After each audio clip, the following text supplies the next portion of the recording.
Assalamualaikum,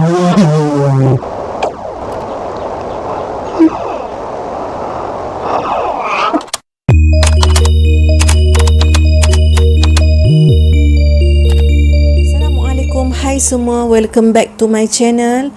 Okey, hari ni aku akan cerita sambungan untuk pengalaman seram aku bekerja di sebuah kilang makanan yang terletak di Subang Jaya. Kilang makanan ni waktu operasi dia daripada pukul 8 pagi sampai 5 petang. Biasanya geng-geng production, pekerja production ni akan bekerja memang sharp. Dia punya time dia pukul 5 petang diorang balik. Memang diorang jarang lah nak buat OT. Kalau biasa macam tempat kilang aku yang sebelum ni, ramai geng production memang bekerja-kerja nak buat OT sebab ada income lebih lah. Tapi untuk kilang makanan ni, pekerja production lebih suka untuk balik on time lah dan tak suka buat OT. Macam dengan aku pula, sebagai as a QC, aku perlu memastikan kilang berada dalam keadaan bersih, dalam keadaan terkawal sebelum ditinggalkan untuk dimulakan kerja esok hari. Biasanya aku balik lebih kurang pukul 8 malam lah. Daripada pukul 5 petang sehingga 8 malam tu aku banyak habiskan masa dekat office buat kerja documentation dan siapkan paperwork untuk esok lah. Jadi satu hari tu hujan memang sangat lebat, angin pula sangat kuat. Aku berada dekat office dekat tingkat atas. Memang lampu hanya buka di bahagian office dekat bahagian aku punya tu, dengan bahagian production sahaja lampu buka. Jadi bilik meeting dekat belakang aku tu memang tutup lampu. Dekat bilik manager, bilik big boss pun tutup lampu. Hanya lampu dekat bahagian office yang aku duduk tu dengan dekat bahagian tingkat bawah production tu saja. Okey, aku pun buatlah kerja macam biasalah kan. Buat kerja. Aku punya production manager tu dekat bawah. Tak pasti dekat bawah ataupun dia dekat luar, sebab dia kata nak pergi smoking. Okey, aku pun dekat atas lah sorang-sorang buat kerja. Aku buat kerja. Tiba-tiba kan aku dengar macam, memang jelas sangat bunyi kertas tau. Bunyi orang selak kertas. Sap. Dalam hati aku ni, oh mungkin kertas dekat bilik meeting lah tu. Sebab dekat bilik meeting tu ada mesin photostat, mesin printer semualah. Mungkin kertas angin tolak lah kot tu. Lepas tu aku pun teruskanlah buat kerja aku. Lepas tu dia macam berpanjangan tau, bunyi tu berpanjangan. Lepas tu tiba-tiba diselang-selikan dengan bunyi orang typing tau. Tap. Bunyi typing tau. Bila aku pusing sebelah tempat duduk manager aku tu, aku tengok tak ada manager aku pun. Tak ada pun. Memang dekat bahagian office tu aku seorang saja. Dekat tingkat atas tu aku seorang saja. Lepas tu dengan hujan lagi, aku katalah hatilah, bilalah hujan nak berhenti Kalau macam dah kurang sikit memang aku balik dah. Lepas tu aku tanyalah aku punya manager kan. Aku telefon manager aku. Aku cakap aku nak balik dah ni. Aku dah siap dah paperwork aku. Sedangkan ada sikit lagi kan. Lepas tu manager aku cakap, okey lah, balik lah. Itu satu kejadian aneh tau. Lepas tu satu hari tu kilang kami terima banyak order. Jadi memerlukan banyak makanan yang perlu dimasak, yang perlu dibakar. Lepas dibakar perlu disimpan bagi sejuk. Lepas dah simpan sejuk, perlu dipotong, dikatingkan. Lepas dah dikating, nak kena packing. Banyak proses yang nak kena buat hari tu. Hari tu memang hari yang sangat busy. Aku pun ada naik ke atas buat kerja office sikit. Untuk aku nak print, untuk nak sediakan barang packing. Aku naik atas kejap lah. Tiba-tiba ada seorang kerja production, seorang tu datang beritahu aku, kata diorang tengah pening, diorang nak tidur dekat bilik pantry.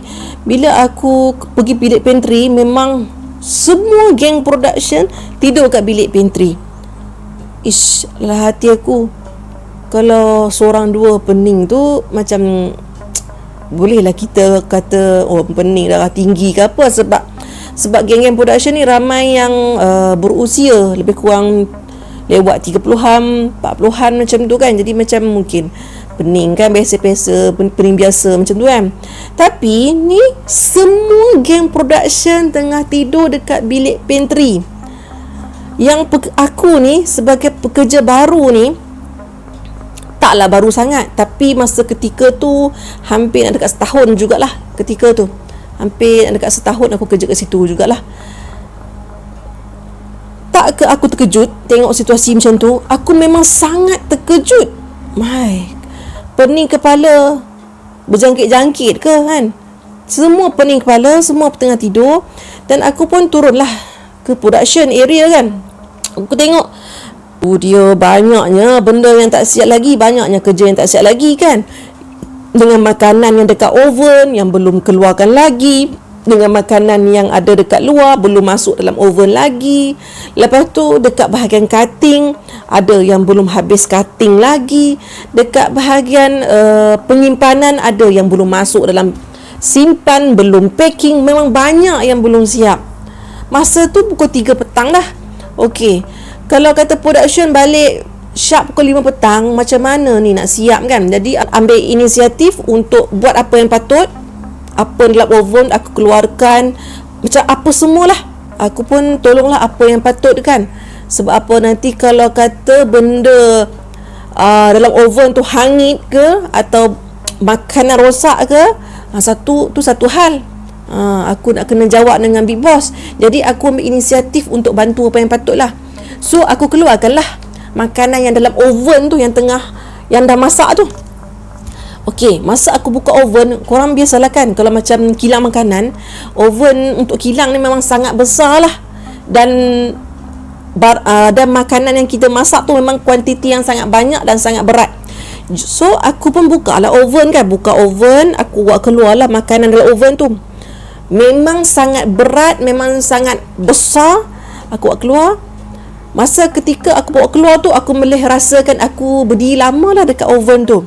Tiba-tiba aku punya manager jerit, "Shoot!" Dia kata kan, Stop. Tak apa, biar saya bawa keluar makanan tu. Awak stop, awak rehat. Hai, kepala awak dah nak masuk dalam oven dah saya tengok. Lepas tu aku cakap lah, memang aku tengah pening. Tiba-tiba tu dekat oven tu aku rasa pening sangat-sangat tu ketika tu.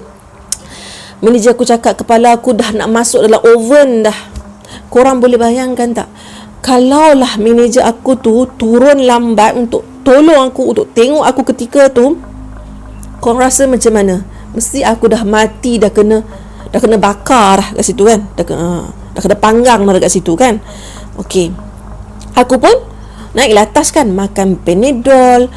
Korang tahu tak, aku boleh tidur 2 jam lepas makan Panadol tu. Aku tidur dekat aku punya kursi tu.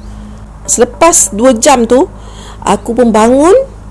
Aku tengok geng production semua dah balik dah. Tinggal geng-geng office je 2-3 orang macam tu. Lepas aku dah bangun tu, aku macam mamai, macam pening-pening tau, macam blur-blur gitu. Aku pun baliklah rumah kan. Aku pun tak adalah stay up kat situ lagi. Aku balik rumah lah. Keesokan harinya, barulah geng-geng office yang senior ni buka mulut bagi tahu tempat kilang tu sangat keras. Aku memang, ya Allah, aku dah kerja nak dekat setahun, baru aku tahu tempat tu keras rupanya. Patutlah waktu aku mula-mula masuk dulu dekat kilang tu, dalam minggu pertama, dalam bulan pertama tu, aku nampak macam banyak sangat lada hitam dekat keliling office tau.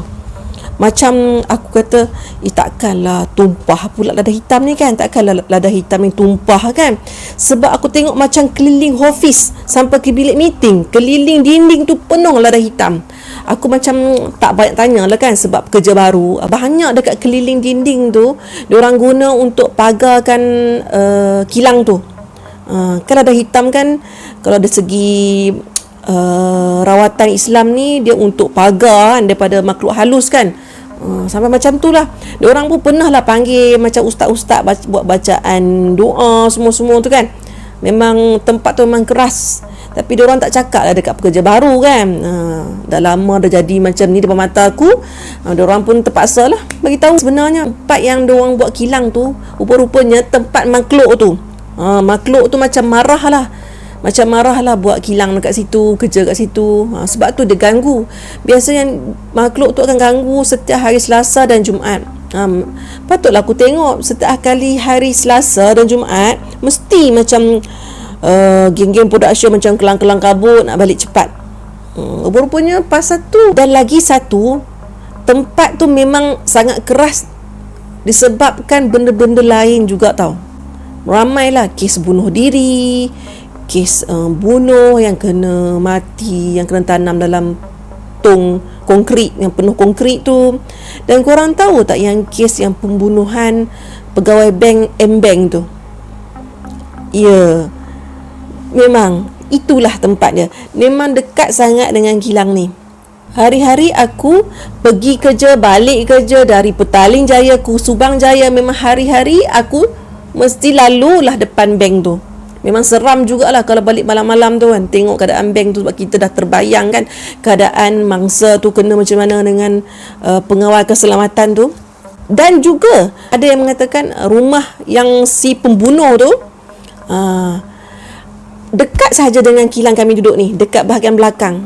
Dan disebabkan tempat kilang keras inilah yang aku kena ganggu dalam part 1 tu, yang aku balik lambat.